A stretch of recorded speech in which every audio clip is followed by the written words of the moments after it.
Prezadíssimo telespectador, seja muito bem-vindo a mais uma entrevista do Jornal do Engenheiro na TV.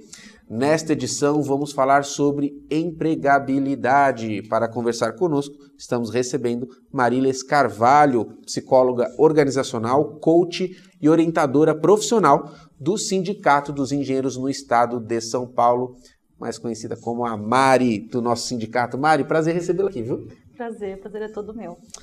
Mari, nós estamos aí em um momento de crise, né? Infelizmente, nós temos visto aí um aumento no número de demissões geral. Nesse momento em que nós passamos por isso, como é que o trabalhador empregado precisa se portar, como é que ele mantém o emprego nessa hora? Nessa hora é extremamente importante, porque o que acontece? Como muitas pessoas estão sendo demitidas, então o profissional ele tem que fazer o mesmo trabalho, com a mesma qualidade, só que com menos pessoas. Muitas vezes nem com o material que ele trabalhava antes, nem com a equipe que ele trabalhava antes.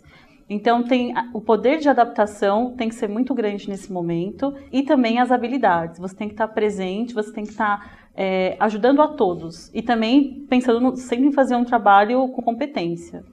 Aquele que estava sempre buscando um estudo, aprender uma coisa nova, aberto a possibilidades de fazer e acontecer dentro da empresa, estão colhendo os frutos agora? Sim, estão colhendo os frutos.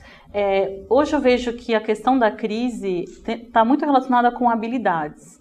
Então, tem muitos profissionais que estão fora do mercado, bons profissionais, competentes, mas não basta só hoje no mercado, no momento que a gente está vivendo, ser competente, ter um bom profissional, um bom currículo. É necessário você também trabalhar suas habilidades.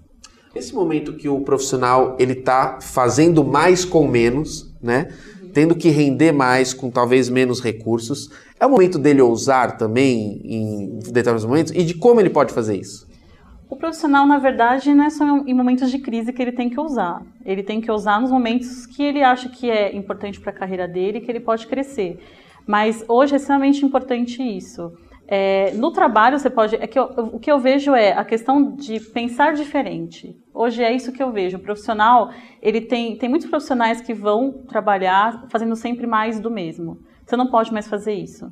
Então, ousar que eu vejo é ousar em pensar em fazer o seu trabalho diferente, em se mostrar de uma maneira diferente, em buscar outras possibilidades dentro da carreira e na própria empresa. Então, você está aberto a todas as possibilidades. Isso é ousar hoje. Perfeito. Usando uma palavra muito em voga no nosso sindicato, até por conta do ISITEC, Instituto Superior de Inovação e Tecnologia, é o inovar, ou seja, fazer diferente e algo útil, né? Também não pode fazer um super estardalhaço com algo que não vai ser útil para a realidade da empresa, né? Não. E também tem outra coisa importante. O profissional ele precisa saber quais são os seus objetivos na carreira. Por que ele escolheu essa carreira? Por que ele está nessa empresa? Por que ele fica 8 horas todos os dias dentro de uma empresa? Não pode ser só em relação ao salário, ao retorno financeiro. Tem que ter um propósito e um porquê. E aí sim, você está pronto para usar, você está pronto para aprender e está pronto para se relacionar com outras pessoas também. Mari, mas infelizmente a crise está aí e talvez por mais esforço que a pessoa faça, infelizmente ela pode estar na lista de demitidos. Fui demitido, e agora? O que fazer? O que eu mais percebo quando as pessoas são demitidas, elas vão correndo no currículo que elas não atualizaram há uns 3, 4 anos, fazem um currículo, pagam um site de emprego e mandam esses currículos, panfletam os currículos. E essa é a última coisa que você vai fazer.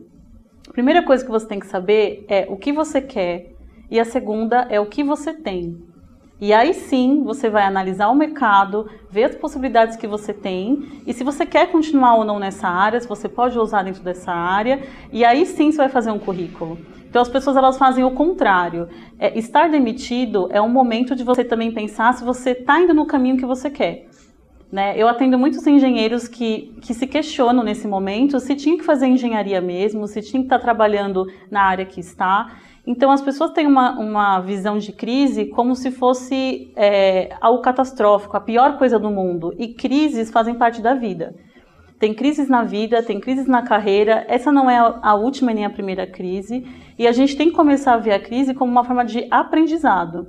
Porque quando os profissionais estão trabalhando, eles não se atualizam, eles não se relacionam, eles não crescem profissionalmente. E são nesses momentos que a gente cresce.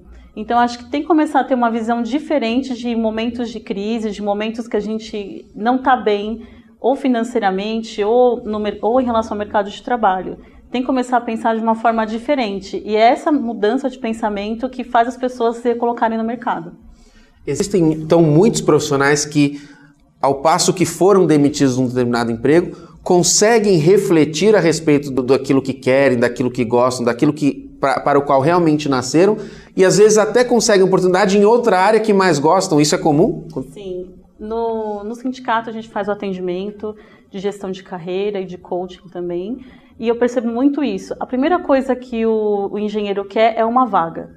E eu falo que a gente oferece mais que uma vaga, porque a gente faz ele pensar na carreira dele. E isso é muito mais importante do que uma vaga. Então, quando eu começo a conversar com ele para entender se é isso que ele quer mesmo, ele não sabe se é isso que ele quer. Ou ele percebe que é isso que ele quer, mas ele não está agindo em prol do que ele quer. Então, tem muito uma questão de desejo de querer voltar para o mercado, mas as ações não coincidem com o que ele quer. Então, isso, para mim, é meu principal objetivo no atendimento, é entender o que o engenheiro quer. E o profissional, ele não pensa no que ele quer. Ele só pensa em fazer o currículo e mandar para as vagas. Então, isso é importante, pensar no que você quer. Isso resolve todos os problemas, inclusive, não só de carreira, mas isso resolve todos os problemas de carreira dele. Porque ele vai começar a analisar o que ele fez anteriormente, se está condizente com o que ele quer. Pensar no que você quer também é pensar nos seus objetivos futuros. Então, o que você quer para a sua vida, no geral? Essa carreira está condizente com isso? Com os seus valores? Né? Então, o coaching também ajuda nisso. Bom, a missão de existir do Jornal do Engenheiro na TV é deixar você, telespectador, seja do ramo da engenharia ou não, muito mais bem informado a respeito de todas as áreas que circundam o mundo do trabalho. E é com isso que a gente está fazendo nessa entrevista. Para enfrentar esta crise, o que fazer para garantir a empregabilidade? Neste primeiro bloco, falamos de alguns pontos importantes. No próximo, vamos falar de networking, dicas para se fazer um bom currículo e, claro, também falar o que este sindicato oferece para os seus associados no quesito empregabilidade, que é o setor aí que a Mari organiza, que é a área de oportunidades do sindicato. Certo, Mari? Certo. Então, no próximo bloco, a gente volta. Você não pode sair daí.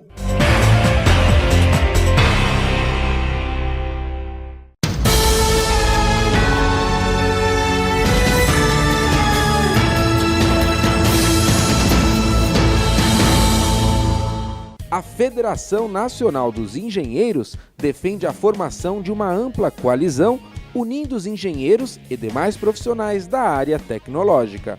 A proposta é que essa aliança, chamada Engenharia Unida, possa oferecer saídas às dificuldades enfrentadas pelo país na atualidade e contribuir com o permanente avanço no futuro. O movimento Engenharia Unida foi lançado durante a cerimônia de posse da diretoria da Federação Nacional dos Engenheiros, dia 28 de março, em São Paulo. O Brasil vive um momento bastante difícil, bastante delicado, e os engenheiros reunidos nessa posse da federação, nós estamos montando um projeto da Engenharia Unida. Fazer com que todos os engenheiros do Brasil pensem numa solução para o país. Pensem em discutir os problemas da nação no caminho do crescimento e do desenvolvimento. Nós não discutimos recessão, nós não discutimos estagnação, nós queremos crescimento. Para isso, a Engenharia Unida tem que fazer a diferença. A importância da Engenharia Unida, ela se resume principalmente pelo fato da engenharia ser o pilar de qualquer desenvolvimento. Então, nada melhor do que discutirmos um tema tão voltado a esse momento que nós vivemos em nosso país, do que falar de uma engenharia unida, pensando cada vez mais no nosso Brasil e pensando em cada vez mais nos nossos profissionais.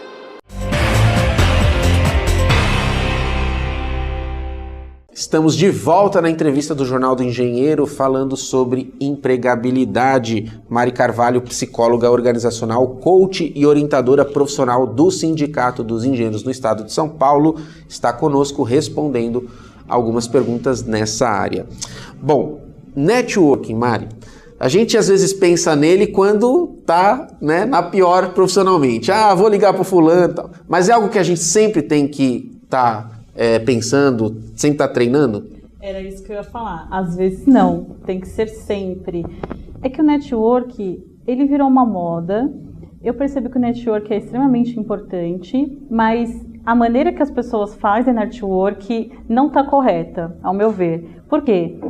Como que as pessoas veem network? Eu só quero um network para que essa pessoa me indique para uma vaga. E o network, ele é o relacionamento, é se relacionar com outro profissional. Ele é perene, né? Não é circunstancial. Isso, não é só para quando eu fechei a minha empresa ou quando eu estou fora do mercado de trabalho. Isso você constrói durante a sua carreira. E eu falo isso para os jovens. Comece o network de vocês na sala de aula, que são as primeiras pessoas que podem te indicar. Então, pensando em network como um relacionamento, como uma pessoa que você vai se relacionar, que vai te ajudar a crescer ou que vocês vão crescer juntos, a coisa muda. Não é só eu vou mandar um e-mail para essa pessoa porque eu quero que ela me indique no futuro. E outra, indicação, ao meu ver, é médio e longo prazo. É muito difícil você mandar um currículo para alguém que vai te indicar e ela já te indicar para uma vaga logo em seguida. E eu percebo uma outra coisa também. As pessoas têm muita dificuldade de se relacionar. Então, tem muita gente que fala que não consegue fazer network, que não, tem vergonha de fazer network. Mas quando você pensa que network é um relacionamento, como você vai ter vergonha de se relacionar? De falar sobre você, sobre a sua carreira, sobre quais são os seus interesses na carreira? E eu percebo que o network é extremamente importante. Eu vejo que o brasileiro está muito acostumado a perder o emprego e mandar currículo para a internet. E isso está mudando. A internet tem virado cada vez mais um muro para os profissionais, porque uma vaga tem 500 currículos. E se você é o 499, você não vai ser visto para aquela vaga. Então não dá mais para mandar currículo da mesma forma. Já faz um tempo já que está mudando essa forma de encontrar emprego. A indicação hoje é o que mais, onde as pessoas mais se recolocam, onde você tem mais sucesso é com a indicação, mas pensando dessa forma. Você tem que pensar como um relacionamento. Né? E muitas vezes a nossa própria família não sabe o que a gente faz na faculdade, o que a gente estuda, o que a gente trabalha. A gente não pensa na imagem profissional que a gente mostra para os nossos vizinhos, para os nossos amigos de faculdade, para os nossos colegas. Isso também tem influência na indicação. Você não vai indicar uma pessoa que não se mostra competente, que não gosta do trabalho, não gosta do que faz, não é? Então, o network é muito mais importante do que a gente ouve dizer. Né? Você precisa cuidar dos seus contatos, precisa pensar em como fazer isso. E, na verdade, o network ele é uma troca. Então, por isso que não pode ser essa coisa de eu vou mandar um currículo porque a pessoa está numa empresa que eu quero trabalhar. Você também tem que ajudar essa pessoa de alguma forma. E, às vezes, o network não é só para indicação. Pode ser para um conselho de carreira, pode ser para você pode convidar ela para sua casa, para um churrasco, para conhecer outros profissionais, porque essas pessoas conhecem outras pessoas. Então, essa é a ideia da rede de contatos. É não ficar só, por exemplo, o trabalho. A gente trabalha, às vezes, vários anos numa empresa e não sabe muito da vida da outra pessoa. Então, o network ele tem que começar com as pessoas que a gente já conhece. Para as pessoas que têm dificuldade de fazer network, de se relacionar, isso é uma habilidade extremamente importante, que quem tem essa dificuldade hoje vai ter que trabalhar isso. Hoje, cada vez mais nas empresas, é importante você se relacionar e você se comunicar, né? Você saber se colocar. Então, o network também é isso, né? Você ter empatia com as pessoas, você saber se colocar, você ser interessante para outra pessoa. Então, você vê que network tem a ver com muitas habilidades. É se relacionar, mas para você se relacionar, você usa várias habilidades. Então, eu acredito que vendo dessa forma o network, pode ser mais fácil até para as pessoas que têm dificuldade. Bom, Mari, então eu felizmente fiquei sem trabalho, fui lá no sindicato, redescobri reforcei o que eu gostava com o coach e descobri aquilo que eu não via, então vai ser o meu foco agora. Restabeleci uma rede de contatos e o sujeito falou assim, eu vou te indicar, mas me manda um currículo. Como é que eu faço esse documento que tem que, em poucas palavras, né? Pode ser aquele calhamaço e não pode ser também superficial demais, tem que falar de mim. Qual que é as dicas básicas para se fazer um bom currículo? Eu tenho até um exemplo para dizer. Eu já recebi um currículo que tinha 31 páginas. Sério. Esse aí tem que vir até com dedicatória, né? Que já é um livro já, né? Sim, esse currículo ele faltou só dedicatória, porque ele tinha, é como se fosse uma monografia. O currículo, ele é um cartão de visitas. Você já recebeu um cartão de visitas ruim, mal feito? Eu já. Você guarda esse cartão? Não. Você se interessa por esse cartão? Não. É a mesma coisa o currículo. Em relação ao número de páginas, o currículo ele pode ter até 3 páginas.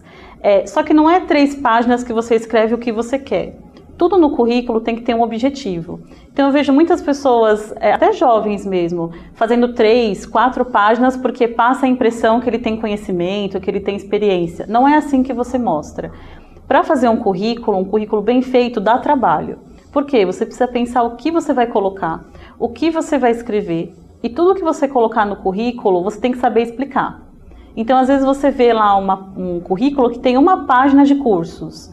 Cursos, assim, muito antigos. Será que é interessante? Não. Então, tudo no currículo tem que estar atualizado. Por quê? Porque uma pessoa que sabe analisar o currículo, ela vai ter exatamente o seu perfil, só vem no seu currículo.